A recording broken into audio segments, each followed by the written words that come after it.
கர்த்தருக்கு ஸ்தோத்திரம். கர்த்தருடைய நாமம் மகிமைப்படுவதாக. நம்புவேன் என் இயேசு ஒருவரை, நான் நம்புவேன் என் இயேசு ஒருவரை, நம்புவேன் என் இயேசு ஒருவரை, நான் நம்புவேன் என் இயேசு ஒருவரை. நன்றி தகப்பனே. அப்பா, நன்றியோடு கூட துதிக்கிறோம், ஸ்தோத்தரிக்கிறோம். உங்களை அதிகமாய் நேசிக்கிற அன்பின் பரலோக தகப்பனே, இந்த நல்ல வேலைக்காய் நன்றி. இந்த இதயத்தோடு உங்களை துதிக்கிறோம், ஸ்தோத்தரிக்கிறோம். எங்களை மட்டுமாய் கிருபையாய் எங்களை பாதுகாத்து இந்த வேளையில் உங்களுடைய சமூகத்தில் கூட்டி சேர்த்த அன்புக்காய் நன்றி செலுத்துகிறோம். தகப்பனே, நாங்கள் எந்த சூழ்நிலை ஆனாலும் உண்மை மாத்திரமே நம்பும் நம்பிக்கை எங்களுக்கு தாருங்க ஆண்டவரே.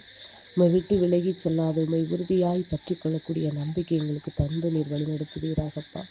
நாங்கள் நிலையற்றவர்கள் அப்பா, எங்களை நிலைநிற்க வைக்கிற தேவன் ஆண்டவரே. நாங்கள் ஆண்டவரே பலவீனமான பாண்டம் ஆண்டவரே. எங்களை உம்முடைய பலத்தினால் இடைகட்டி வழிநடத்துவீராகப்பா. உமக்கு நன்றி. உமக்கே துதி கனமகிமை எல்லாம் உமக்கு ஒருவருக்கே செலுத்துகிறோம். இயேசுவின் நாமத்தில் பிதாவே, ஆமென். கர்த்தரின் ஆலோசனைக்காக அப்போஸ்தலர் நடபடிகள் புஸ்தகம் 6ஆம் அதிகாரம் அதனுடைய 40வது வசனம். அப்போஸ்தலர் நடபடிகள் புஸ்தகம் 5ஆம் அதிகாரம் அதனுடைய 40வது வசனம். அப்பொழுது அவர்கள் அவனுடைய யோசனைக்கு உடன்பட்டு அப்போஸ்தலரை வரவழைத்து அடித்து இயேசுவின் நாமத்தை குறித்து பேசக்கூடாதென்று கட்டளையிட்டு அவர்களை விடுதலையாக்கினார்கள். 41வது வசனம். அவருடைய நாமத்துக்காக நாங்கள் அவமானம் அடைவதற்கு பாத்திரராக எண்ணப்பட்டபடியினால் சந்தோஷமாய் ஆலோசனை சங்கத்தை விட்டு புறப்பட்டு போய். கர்த்தருடைய நாமம் மகிமைப்படுவதாக. கர்த்தராகிய இயேசு கிறிஸ்து ஊழியர் செய்த நாட்களிலே அப்போஸ்தலராகிய தெரிந்து கொண்ட பேதுருவும் மற்ற அப்போஸ்தலர்களும் இப்படியாய் சொல்லுகிறார்கள். அதாவது கர்த்தருடைய நாமத்தை குறித்து அவர்கள் சொல்லக்கூடாது என்று அவர்களுக்கு கட்டளை பிறப்பித்த மாத்திரத்திலே அவர்கள் என்ன செய்தார்கள்? 29வது வசனத்தில் இப்படியாய் சொல்லப்பட்டிருக்கிறது. அதற்கு பேதுருவும் மற்ற அப்போஸ்தலரும், மனுஷருக்கு கீழ்ப்படுகிறதை பார்க்கிலும் தேவனுக்கு கீழ்ப்படுகிறதே அவசியமாய் இருக்கிறது என்று அவர்கள் பதில் சொல்லுகிறார்கள். அது மட்டுமல்லாமல் அவர் என்ன சொல்கிறார் என்றால், கர்த்தருடைய நாமத்துக்காக நாங்கள் அவமானம் அடைவதற்கு பாத்திரராக எண்ணப்பட்டபடியினால் சந்தோஷமாய் அப்படின்னு சொல்லி அவர்கள் சொல்லுகிறார்கள். அதாவது கர்த்தருடைய நாமத்திற்காக அவர்கள் அவமானப்படுவதை கூட என்ன செய்கிறார்கள்? அவமானப்படுவதற்கு பாத்திரராக எண்ணப்படுகிறதற்கே அவர்கள் சந்தோஷப்படுகிறார்கள். நம்முடைய வாழ்க்கை எப்படிப்பட்டதாக இருக்கிறது? அப்போஸ்தலர்கள் கர்த்தருடைய நாமத்திற்காக அவமானப்பட்டார்கள், அடிக்கப்பட்டார்கள். அது எல்லாவற்றையும் அவர்கள் என்ன செய்தார்கள்? மகிமையாக கருதினார்கள், சந்தோஷமாக கருதினார்கள். நாம் நம்முடைய வாழ்க்கையில் எப்படிப்பட்டவர்களாக இருக்கிறோம்? நாம் இன்று ஒருத்தருக்கு இயேசு கிறிஸ்துவை பற்றி சொல்வதற்கே நாம் என்ன செய்கிறோம்? கூச்சப்படுகிறோம், வெட்கப்படுகிறோம். அவமானப்படுவதே சந்தோஷமாக எண்ணக்கூடிய சீசர்கள் எங்கே?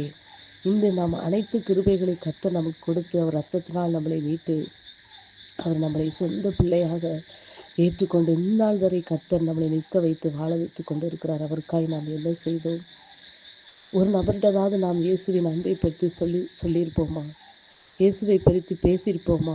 எத்தனையோ பொருட்களை பற்றி, எத்தனையோ துணிகளை பற்றி, எத்தனையோ நம் வீட்டில் இருக்கக்கூடிய பொருட்களை பற்றி நாம் என்ன செஞ்சுருப்போம்? இந்த கடையில் வாங்கியிருக்கோம், அந்த கடையில் வாங்கினா நல்லா இருக்கும், இந்த ட்ரெஸ்ஸு வாங்கினா அந்த கடையில் போய் வாங்குங்க நல்லா இருக்கும், ரொம்ப ஒர்த்தாக இருக்கும், சீப் அண்ட் பெஸ்ட்டாக இருக்கும், நல்லா உழைக்கும் அப்படின்னு ஒவ்வொரு பொருளை பற்றி கம்பெனிக்காரன் நமக்கு காசாக கொடுக்குறான் இல்லை.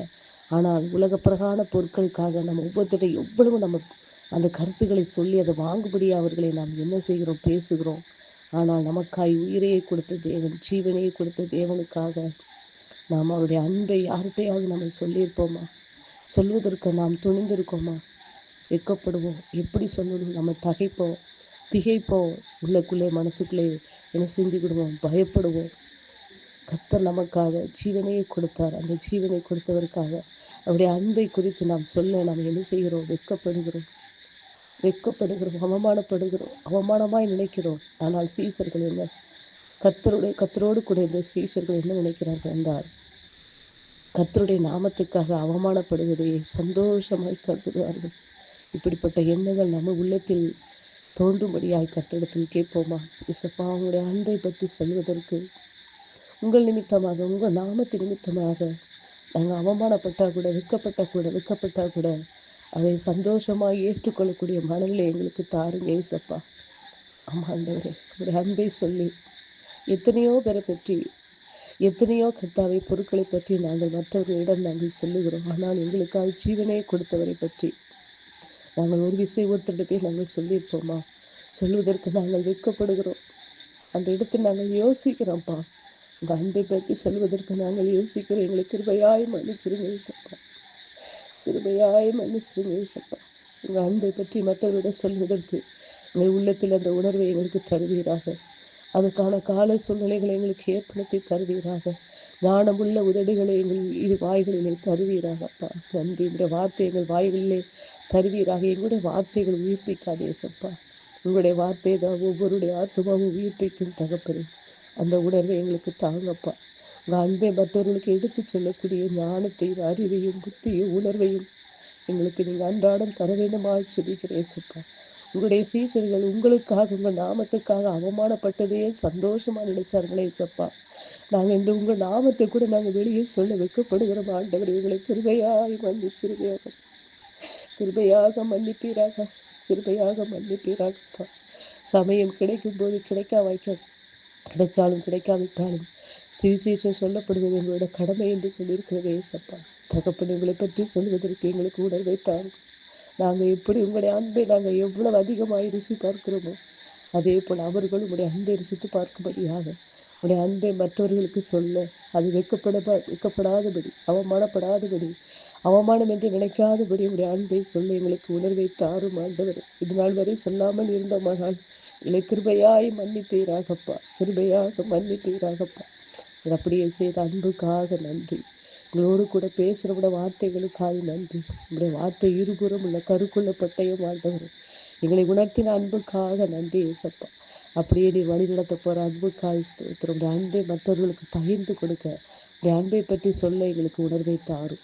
நீர் அப்படியே செய்த அன்புக்காக நன்றி ஆண்டவர். உமக்கு துதிக்கான மகிழ்வு எல்லாம் உமக்கு ஒருவருக்கே செலுத்துகிறோம். இயேசுவின் நாமத்தில் பிதாவே, ஆமென். வார்த்தை நிமித்தமாக கர்த்தர் உங்களை ஆசீர்வதிப்பாராக. ஆமென்.